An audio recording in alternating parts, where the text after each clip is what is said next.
तो नमस्कार, बहुत बहुत स्वागत आप सभी का हमारे बीएसए की नेक्स्ट क्लास जो कि रेगुलर बेसिस पे आपको अभी स्टार्ट हो गई है मिलने। अभी हमने लास्ट क्लास में सेक्शन नंबर 3 और 4 ऑफ बीएसए यानी भारतीय साक्ष्य अधिनियम की धारा 3 और 4 को कवर किया था। आज हम धारा 5 और 6 यानी कि section 5 and section 6 of BSA cover करेंगे।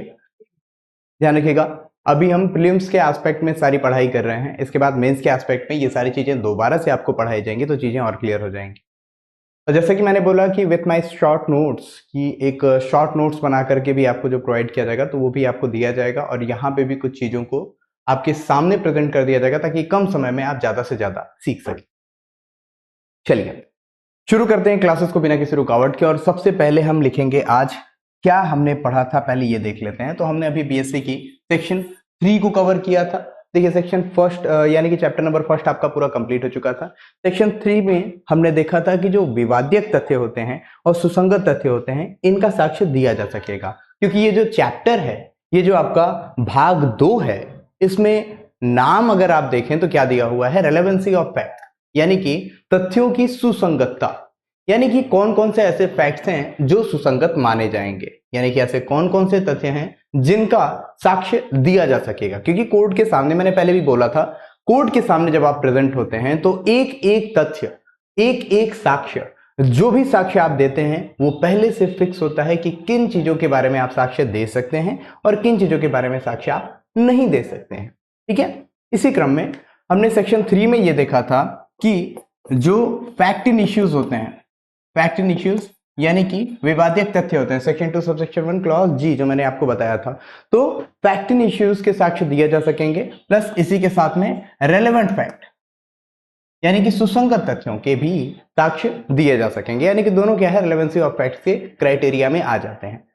इसी के साथ हमने सेक्शन 4 को पढ़ा था। सेक्शन 4 में देखा था कि एक ही समव्यवहार के तत्व जितने भी हैं, यानी कि एक ही समव्यवहार के भाग होने वाले जितने भी तथ्य हैं उन्हें भी हम सुसंगत मानेंगे, यानी उनका भी साक्ष्य दिया जा सकेगा। एक ही समव्यवहार के भाग होने में मैंने आपको कई सारे इलस्ट्रेशंस भी कल बताए थे, कुछ आप डायरेक्ट भी पढ़ेंगे तो चीजें आपकी और क्लियर होती चली जाएंगी। ओके अब आज हम पढ़ते हैं सेक्शन नंबर 5 को। सॉरी खांसी थोड़ी आ रही है, उसके लिए सॉरी। सेक्शन नंबर 5 की बात कर लेते हैं। धारा 5 सेक्शन 5, इसमें हम देखेंगे कि वे तथ्य जो विवादित तथ्यों के या फिर सुसंगत तथ्यों के प्रसंग, हेतु या तैयारी से संबंधित है, प्रसंग, हेतु या परिणाम से संबंधित है या फिर परिणाम के रूप में देखे जा सकते हैं। थोड़ा सा इसे तोड़ेंगे तो और ज्यादा बेहतर तरीके से हमें समझ में आएगा। कैसे समझ में आएगा उसे हम और ज्यादा इजी कर लेते हैं। इजी कैसे करेंगे, तो यहाँ पे आपको मैं लिखा हुआ सारा कुछ दिखा दे रहा हूं, उससे आपकी तैयारियां और टाइम जो है बहुत ज्यादा बच जाएंगे। तो सेक्शन नंबर जो 5 है, सेक्शन नंबर जो 5 है, सॉरी इसको नीचे करते हैं। सेक्शन नंबर जो 5 है वो बताता है कि वे तथ्य जो सुसंगत तथ्य यानी कि विवादित, पहले कर लेते हैं, ऐसे फैक्ट्स की बात की जा रही है जो विवादित तथ्यों या सुसंगत तथ्यों के प्रसंग, हेतुक या परिणाम है।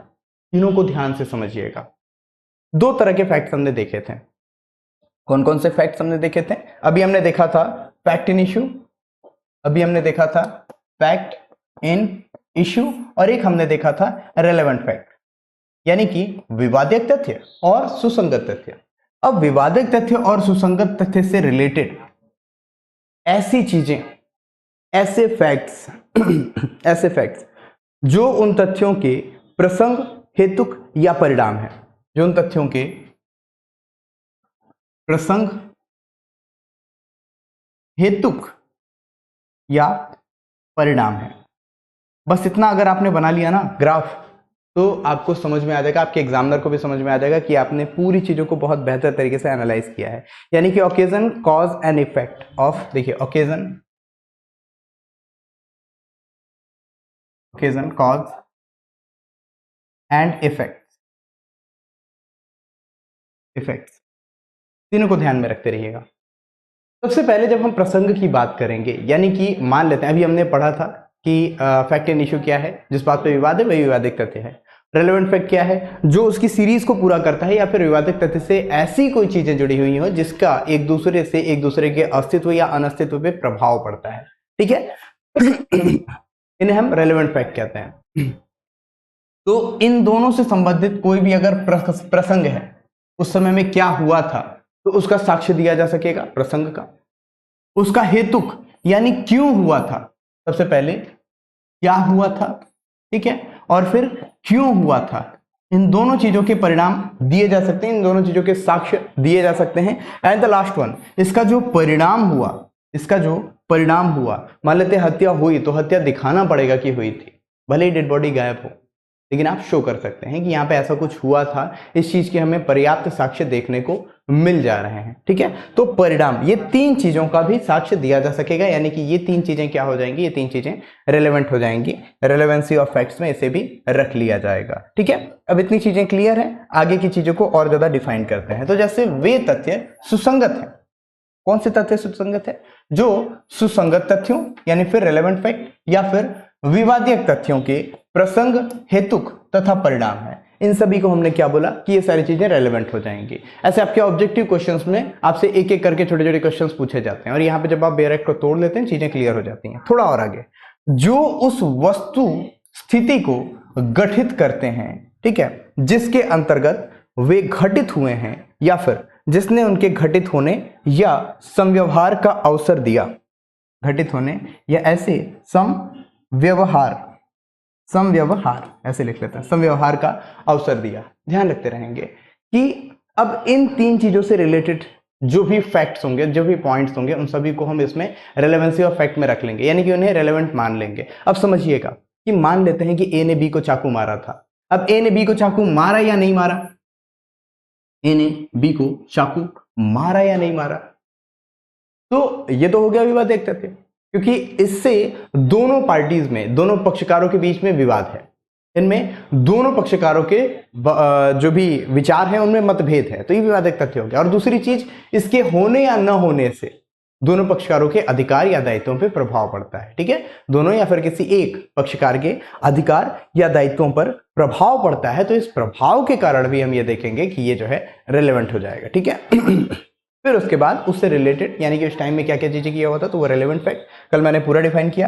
अब इससे रिलेटेड, अब विवादित तथ्य से या फिर सुसंगत तथ्य से जितने भी प्रसंग है, हेतुक है या परिणाम है, उन सभी चीजों की वस्तु स्थिति को गठित करने लायक, मतलब जो भी विवादित तथ्य हुआ, यानी कि जो मर्डर हुआ है या फिर ए ने बी को थप्पड़ मारा है, इन सारी चीजों को गठित करने के लिए जो भी चीजें जिसके अंतर्गत वे घटित हुए हैं, जिस कंडीशन में वो सारी चीजें घटित हुए हैं, उन सभी चीजों के जैसे जैसे समव्यवहार थे या फिर उसका अवसर था, इन सभी चीजों को हम क्या बोलेंगे, ये सभी इसके अंडर में आ जाएंगे, यानी कि वो सभी चीजें रेलेवेंट हो जाएंगी। ये आप ध्यान में रखते रहेंगे। चीजें ठीक है, क्लियर है?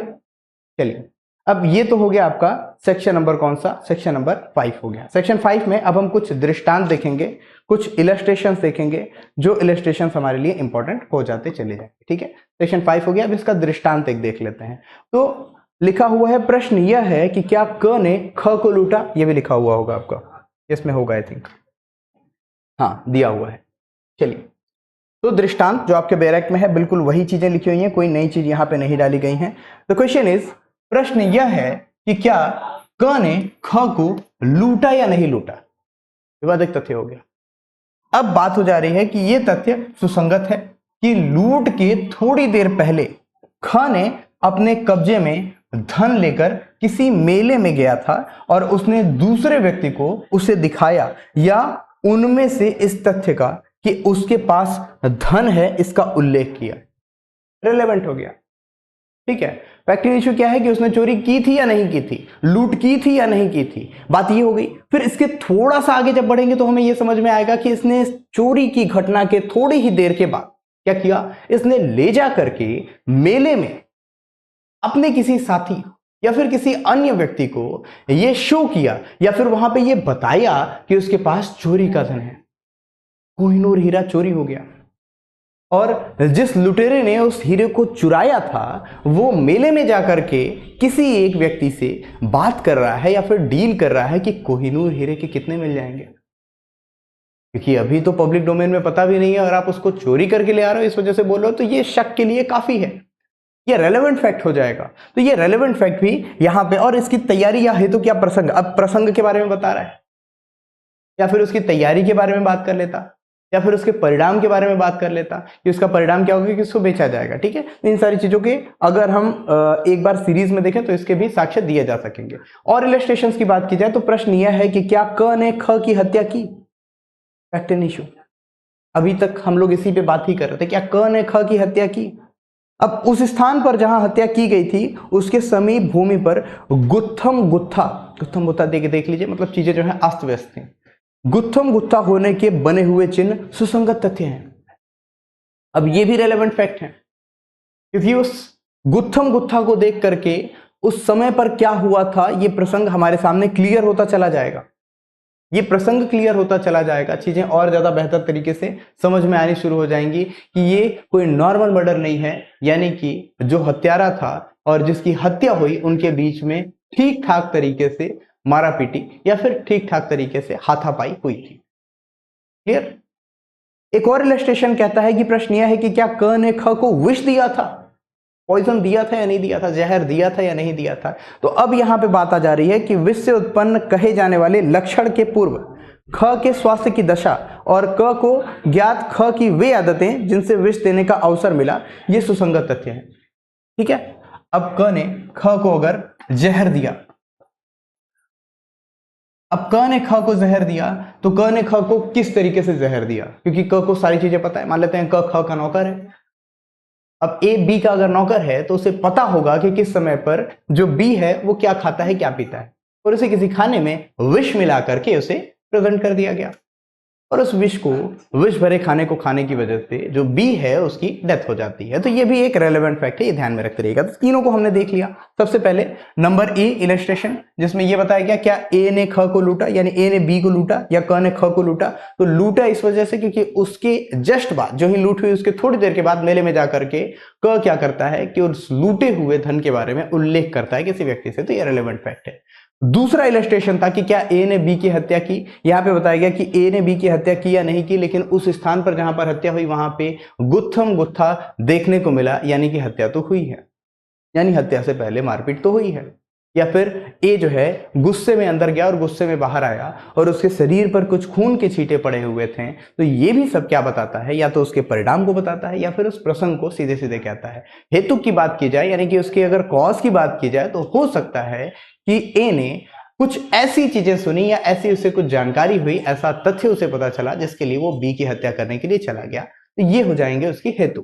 तो जो सेक्शन 5 है और ज्यादा बेहतर से आपको समझ में आ जाएगा कि सेक्शन 5 सीधे तौर पे कहता है कि ऐसे तथ्य जो विवादित तथ्यों और सुसंगत तथ्यों के प्रसंग हेतु या परिणाम है, प्रसंग हेतु या परिणाम है, इसे हम क्या बोल देंगे, ये भी रेलेवेंट फैक्ट हो जाएंगे, ध्यान में रखते रहेंगे। ठीक है, चलिए अब आते हैं सेक्शन नंबर 6 पे।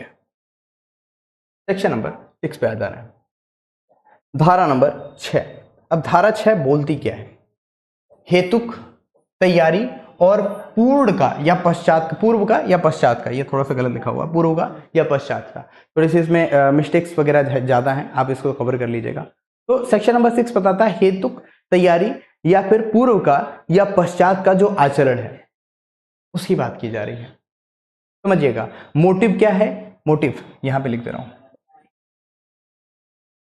मोटिव क्या है, इसके लिए क्या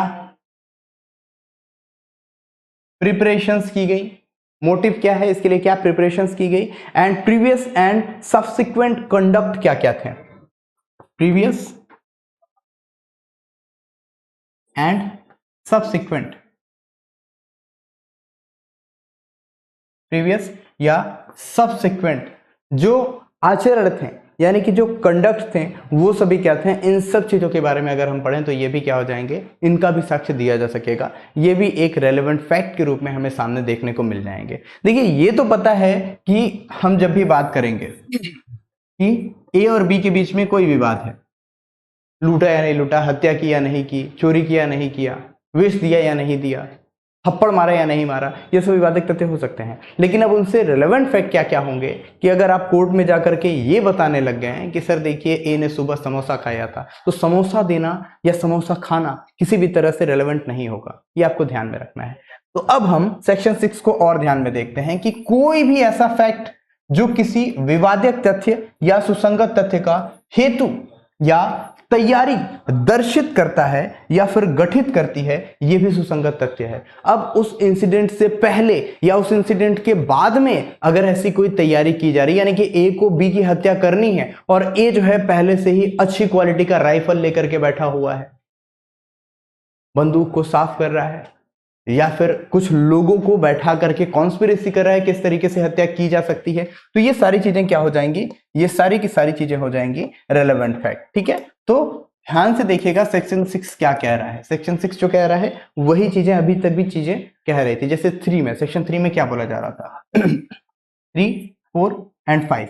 जब भी आप पढ़िएगा चैप्टर नंबर 2 को, क्योंकि बार बार इसमें पीछे देखना पड़ता है, इसमें साइड मिरर में बार बार देखना पड़ता है कि कौन कौन सी चीजें अभी तक रिलेवेंट हो चुकी थी। तो सबसे पहले हमने विवादित तथ्य और सुसंगत तथ्यों का साक्ष्य दिया जा सकेगा, सेक्शन 3 में बता दिया गया। इसको अब हटा दीजिए। ठीक है, सेक्शन 3 में बताया गया किसका साक्ष्य दिया जा सकेगा, या तो विवादित हो या तो सुसंगत हो। अब सुसंगत से रिलेटेड कौन कौन सी चीजें हो जाएंगी, तो इसमें सेक्शन 4 तुरंत बताता है कि देखिए क्या है ना, कि एक ही समव्यवहार के अगर भाग हैं तो उन तथ्यों का भी साक्ष्य दिया जा सकेगा। एक ही समव्यवहार के भाग होने वाले तथ्यों का साक्ष्य दिया जा सकेगा। इसी तरीके से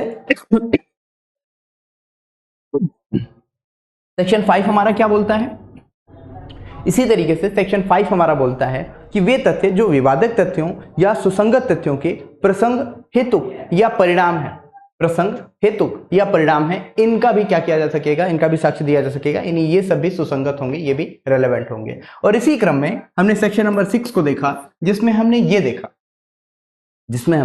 ये देखा कि जो आचरण है, जो विवादित तथ्य हुआ था, यानी जो इंसिडेंट हुआ था, यानी जो भी घटना घटी थी, उसके हेतु यानी कि उसका मोटिव क्या था, अब या फिर तैयारी का। देखिएगा, ध्यान से समझिएगा, हेतु का मतलब समझ लीजिए कि उसका मोटिव क्या था, किस लिए हत्या की ही गई थी। ठीक है, उसके लिए क्या क्या तैयारी की गई थी, और तीसरी चीज जो आचरण था उसका, ठीक है, जो कंडक्ट था उसका, कौन सा कंडक्ट, इंसिडेंट के पूर्व या पश्चात का, पहले का या बाद का, किस तरीके का आचरण था, इस पे भी बातचीत की जाएगी। यानी कि और ध्यान से अगर हम समझें तो बस सेक्शन 6 सीधी सी बात कहता है कि विवादित तथ्य से जो भी इंसिडेंट घटित हुए हैं उसके हेतु, उसकी तैयारी या उस आचरण के पूर्व या पश्चात, यानी उस घटना के पूर्व या पश्चात का जो आचरण है, इन सभी का भी साक्ष्य दिया जा सकेगा। एंड यहां पे आपका सेक्शन 6 कंप्लीट होता है। ठीक है, अब इसके मोस्ट इंपॉर्टेंट पॉइंट्स को हम यहां पे और ध्यान देंगे। क्यों? क्योंकि ये बहुत ही इंपॉर्टेंट आपका सेक्शन 6 हो जाता है। यहां से आपके मेंस के क्वेश्चंस भी ज्यादा आते हैं। जब हम इस पूरे चैप्टर को कंप्लीट करेंगे, बहुत जल्दी कंप्लीट होगा, चैप्टर को कंप्लीट करते ही आपके दिमाग में जो है इसका पूरा ग्राफ बनेगा। उस ग्राफ के बाद जब आप पढ़ेंगे तो आपको समझ में आएगा कि मेंस तो बड़ा आसान हो गया, मेंस लिखना तो बड़ा आसान हो गया, मटेरियल तो आपको मिल गए, इसके आगे की चीजें आप और आसानी से कर सकते हैं। अब यहां पे देखिएगा, धारा 6 की निम्न बातें सुसंगत होंगी। कौन कौन सी बातें सुसंगत हो जाएंगी भाई? तो इसमें सबसे पहले 3 चीजों को, हेतु यानी मोटिव, तैयारी यानी कि प्रिपरेशन, आचरण यानी कि कंडक्ट। और कौन सा आचरण? या तो पूर्व का या फिर पश्चात का। इन 3 चीजों को तोड़ करके हमने देख लिया। ठीक है, तोड़ करके हमने देख लिया। अब थोड़ा आगे, हेतु का क्या मतलब है, अब तैयारी का क्या मतलब है, और आचरण का क्या मतलब है, इसको डिफाइन कर लेते हैं। तो जब हम हेतु की बात करेंगे, यानी हम किसी भी कॉज की बात करें या मोटिव की बात कर रहे हैं, क्या मोटिव था, तो उस मोटिव को देखने के लिए ये मन की ऐसी शक्ति के बारे में बात करेगा जो किसी व्यक्ति को, किसी पर्टिकुलर व्यक्ति को कोई कार्य करने को विवश करती है। यानी हेतु स्वयं कोई अपराध नहीं है, हेतु स्वयं में कोई अपराध नहीं है, लेकिन ध्यान में रखते रहिएगा कुछ ऐसा मोटिव होना चाहिए जो किसी व्यक्ति को कुछ करने के लिए क्या कर रहा है, वो उकसा रहा है, किसी कार्य को करने के लिए मोटिवेट कर रहा है, बस वही, किसी को प्रेरणा दे रहा है, तो वही हो गया हेतु। ये ध्यान में रखते रहिएगा। इसको और डिफाइन अगर हम करें तो यहां पे लिखा हुआ है किसी वाद या कार्यवाही में ठीक है, किसी पक्षकार या किसी पक्षकार के अभिकर्ता का ऐसे वाद या फिर कार्यवाही के बारे में जिसमें विवादित तथ्य या उससे सुसंगत किसी तथ्य के बारे में आचरण, ये मैं बेयरक पढ़ रहा हूं, इस वजह से वो लाइन बाय लाइन कर रहा हूं, यहाँ पे अभी तोड़ के हम पढ़ेंगे, बस मैं बेयरक पढ़ रहा हूं। ठीक है, या उससे सुसंगत किसी तथ्य के बारे में आचरण और किसी ऐसे व्यक्ति का आचरण जिसके विरुद्ध कोई अपराध किसी कार्यवाही का विषय है, यह भी सुसंगत है। और यदि ऐसा आचरण किसी विवादक या सुसंगत तथ्य को प्रभावित करता है या उससे प्रभावित होता है, चाहे वह उससे पूर्व का हो या फिर पश्चात का हो, तो ये सभी चीजें सुसंगत मानी जाएंगी। ठीक है, ये तो लिख दिया आपके बैरक की लैंग्वेज। बिल्कुल भूल क्या जाइए, याद रखिएगा तो ज्यादा बेहतर रहेगा, नहीं तो यहाँ पे तोड़ के तो बताया ही जाएगा। ठीक है, यहां पे बताया गया क्या, हेतु का मतलब पहले समझ लीजिए। हेतु मन की ऐसी शक्ति है, मन की ऐसी दशा है जो किसी व्यक्ति को कोई कार्य करने को विवश करती है, कोई कार्य करने को विवश करती है। यानी कि हेतु स्वयं में कोई अपराध नहीं है। कोई भी काम करने के लिए आदमी अगर मोटी, जैसे मैंने बोला ना, मेंसरिया एक होता है, मेंसरिया जिससे हम कहते हैं दुराशय। अब वो दुराशय क्यों है, दुराशय है भी या नहीं है, क्योंकि क्राइम के जो 4 फैक्टर्स हम देखते हैं, उन 4 फैक्टर्स में से सबसे ज्यादा इंपॉर्टेंट मेंसरिया होता है, जिसमें हम बोलते हैं कि दुराशय होना चाहिए। अगर दुराशय नहीं हुआ तो समझ लीजिए उससे घटना, मतलब वो क्या है, घटना जो घटी है, यानी हत्या भी अगर हो गई है तो भी उसने जानबूझ करके हत्या नहीं की है, ध्यान में रखते रहिएगा। ठीक है, तो ये आगे देखते हैं।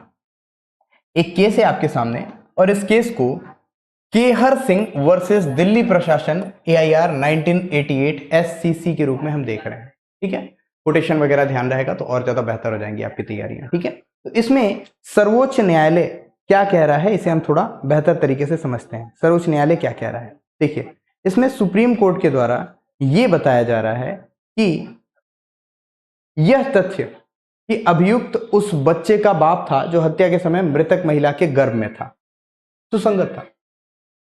जो अभियुक्त है, जो एक्यूज्ड है, उस व्यक्ति को इस रूप में देखा जा रहा है कि उसने बी की, यानी कि उस महिला की हत्या की थी। क्यों की थी? क्योंकि बी के गर्भ में एक बच्चा पल रहा था। ठीक है, विवाहित नहीं है, अविवाहित है, ध्यान में रखते रहिएगा। बी की गर्भ में एक बच्चा पल रहा था, बी के गर्भ में एक बच्चा पल रहा था, सी मान लीजिए, इसी के अंदर में लिख देते हैं। और जो ए है वो बी के, यानी कि या फिर इस बच्चे से छुटकारा पाने के लिए बी की हत्या कर देता है।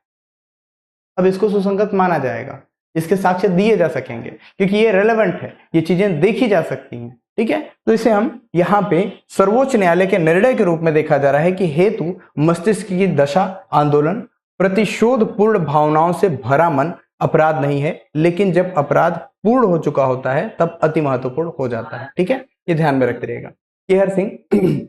केहर सिंह बनाम दिल्ली प्रशासन, देखिए दूसरा मैंने पढ़ दिया, आर वर्सेस रिचर्डसन का मैंने पढ़ दिया, कोई बात नहीं, इसमें ध्यान में रखते रहिएगा। इसमें दिल्ली प्रशासन वाला जो केस है, इसमें सीधे सीधे चीजों को कहा गया है कि जो भी हम हेतु के रूप में चीजों को देख रहे हैं, तो मस्तिष्क की ऐसी दशा या फिर ऐसा आंदोलन या ऐसा प्रतिशोध पूर्ण भावना है जिससे अपराध, मतलब अपराध के रूप में हम इसे नहीं देख रहे हैं, लेकिन जब अपराध पूर्ण हो चुका होता है तब इसका महत्व बहुत ज्यादा बढ़ जाता है कि अपराध किस कंडीशन में हुआ था, क्या उस कंडीशन में मानसिक स्थिति ऐसी थी भी या नहीं थी, हो सकता है उसने अनजाने में हत्या कर दी हो। तो यही अंतर हो जाता है एक हत्या में और मानववध में, ये दोनों में ध्यान में रखते रहिएगा।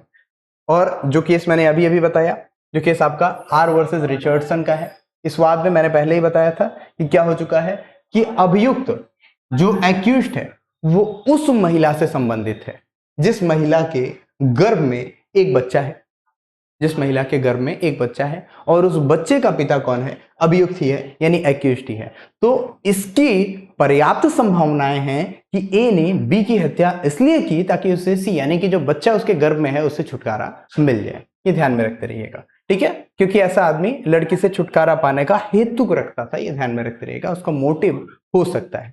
ठीक, थोड़ा सा और ऊपर बढ़ेंगे, अब तैयारी पे आ जाते हैं। अब तैयारी पे आ जाते हैं। देखिए, सबसे पहले हमने हेतु को किस तरीके से पढ़ा, मोटिव का मतलब आपको समझ में आ गया होगा, चीजें बहुत ही क्लियर हैं, जो मैंने समझाया इतना काफी है, बहुत ज्यादा एक ही चीज को घिसने की जरूरत नहीं है। क्लियर हो गया? कंफ्यूजन हो डायरेक्टली मुझे मैसेज पे डाल दीजिएगा और ज्यादा क्लियर तरीके से मैं समझा दूंगा, या फिर थोड़ा सा अगर आप वेट करेंगे जब मैं मेंस लिखवाऊंगा तो और ज्यादा क्लियर इन चीजों को कर दूंगा और ज्यादा डिटेल में इसको पढ़ाया जाएगा। ठीक है, चलिए अब आ जाता है प्रिपरेशन, अब आ जाती है तैयारी। तो किसी अपराध को पूर्ण अंजाम तक पहुंचाने तक, देखिए कोई भी अब अपराध होना है, किसी भी तरह का इस तरीके की, मान लीजिए हत्या ही किसी की होने वाली है, तो उस कार्य से पूर्व जितनी भी तैयारियां की जा रही हैं, उस कार्य को करने से पहले जितने भी कार्य किए जा रहे हैं जो उस कार्य से संबंधित हैं, इसे हम तैयारी कहेंगे। यानी कि अगर ए जो है वो बी को विश देना चाहता है, विश देना चाहता है, तो सबसे पहले तो अगर हमने इसका हेतु देखा तो हम देखेंगे कि ए बी को इसलिए विश देना चाहता है क्योंकि बी के घर में एक बच्चा है और ये एक इलेजिटिमेट चाइल्ड है। ये ध्यान में रखते रहेंगे, इलीगल चाइल्ड है, यानी कि ऐसा बच्चा है जो विवाह से नहीं उत्पन्न हुआ है, ठीक, जिसे हम अवैध संतान के रूप में बोल सकते हैं। तो ए बी से छुटकारा पाने के लिए इसकी हत्या कर रहा है, ये पहले देख लिया, ये हेतु हो गया। अब इसी की अगर तैयारी देखें, इसी की तैयारी देखें तो तैयारी किस तरीके से होगा कि ए जो है विश बना रहा है, सॉल्यूशन निकाल रहा है, इस तरीके से विश बनाया जा सकेगा, ठीक है। जैसे एक मूवी थी, मॉम मूवी थी श्रीदेवी की, उसमें क्या है कि एप्पल के बीज से साइनाइड बनाई जाती है और फिर उसके बाद उसको उसके हेल्थ ड्रिंक यानी कि उसका जो पाउडर होता है प्रोटीन वाला, उसमें मिला करके उसे जो है मार दिया जाता है। तो उसकी तैयारी किस तरीके से हुई, तैयारी किस तरीके से, तो तैयारी इस तरीके से हुई कि ए ने जो है विश बनाना स्टार्ट कर दिया था, विश के बारे में जानकारी लेने तैयारी कर दी थी, और बी को किस तरीके से विश देना है, किस समय बी के खाने पीने का समय है, उसमें क्या वो खाता है उसी चीज में मिला करके उसे दे दिया गया। तो ये हो गई तैयारी, ठीक है। तो क्लियर हो गया क्या है कि अपराध को पूर्ण अंजाम तक पहुंचाने से पूर्व जो भी कार्य किए जा रहे हैं वो सभी तैयारी का पार्ट है। अब नेक्स्ट आ जाता है कि आचरण, कितने आचरण, कंडक्ट की बात कर दी जा रही है, तो उससे पूर्व या पश्चात का आचरण, यानी कि हत्या करने से पहले का आचरण क्या है कि उसको ले जाकर के खुद ही जहर वाली खीर दिया, जहर वाला ड्रिंक दिया, और जब उसकी हत्या हो गई तो फिर उसकी बॉडी को उठा करके ठिकाने लगा दिया, ठिकाने लगा दिया, यानी कि उसकी बॉडी को उठाया और कहीं ले जा करके दफन कर दिया या फिर जो भी कुछ किया। तो अब आचरण पे आ जाते हैं, आचरण पे आ जाते हैं, तो इसका भी साक्ष्य दिया जा सकेगा। आचरण यानी कंडक्ट की बात कर रहे हैं। आचरण निम्न व्यक्तियों का सुसंगत है, सबका आचरण नहीं, किस व्यक्ति का आचरण है वो ध्यान में रखते रहिएगा। तो जो पक्षकार है या जो वादी है या जो प्रतिवादी है या जो अभियुक्त है या फिर जो पीड़ित है, यानी ध्यान में रखते रहेंगे पक्षकार का मतलब क्या है, जो भी पार्टी है, एक शब्द में आप पार्टी बोल सकते हैं, लेकिन पार्टीज का मतलब क्या है, यानी पक्षकार का मतलब क्या है, या तो वो वादी होगा या वो प्रतिवादी होगा या फिर अभियुक्त होगा या फिर पीड़ित होगा, ये दोनों चीजें हो सकती हैं। तो जो पक्षकार है इसके आचरण का साक्ष्य दिया जा सकेगा, ये सुसंगत है, पहली बात ये। और दूसरा इंपॉर्टेंट कि जो अभिकर्ता है यानी उनका एजेंट हो सकता है,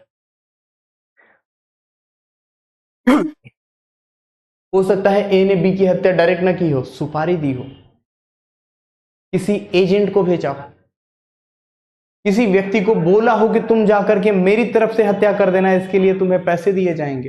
तो जिसने बोला है, अगर ऐसा आप सोच रहे हैं कि बोला है, किसी और के हाथों हत्या करा दी है, तो वो उतनी सजा का हकदार नहीं होगा, बिल्कुल वो उससे ज्यादा सजा का हकदार होगा, क्योंकि मेन जो मोटिव है, मेन जो हेतु है वो एक ही है। उसने किसी को मीडियम बनाए हुए तो अलग की बात है, लेकिन जो मेन उद्देश्य है मर्डर करने की, जिसकी इंटेंशन है, उस व्यक्ति की बात की जाए तो वो मेन ए ही होगा, ठीक है। उसने किसी को वेपनाइज किया, किसी को मीन्स मतलब अगले में दुराशा नहीं है, लेकिन फिर भी उसको यूज किया गया या फिर उसको प्रताड़ित किया गया कि तुम उसकी हत्या नहीं करोगे तो ऐसा हो जाएगा, ठीक है। तो कुछ इस तरीके से। अब इसके इलस्ट्रेशंस दिए हुए हैं, स्पष्टीकरण दिए हुए हैं, क्लियर करते हैं। जैसे स्पष्टीकरण 1 में बोला जाए, आचरण के अंतर्गत कथन नहीं आते हैं। कोई भी बातें अगर बोली है तो वो कथन आचरण में नहीं आएंगे, एक्टिविटीज को देखा जाएगा कि क्या उसने किया था, कथन को नहीं लिया जाएगा, ध्यान रखेंगे। जब तक कि ऐसे कथन उन कथनों से भिन्न कार्य के साथ साथ और उन्हें स्पष्ट करने वाले न हो, ठीक है। जब तक कि, कब तक कथन नहीं आते हैं, जब तक ऐसे कथन उन कथनों से भिन्न कार्य के साथ साथ उन्हें स्पष्ट करने वाले न हो, ठीक है।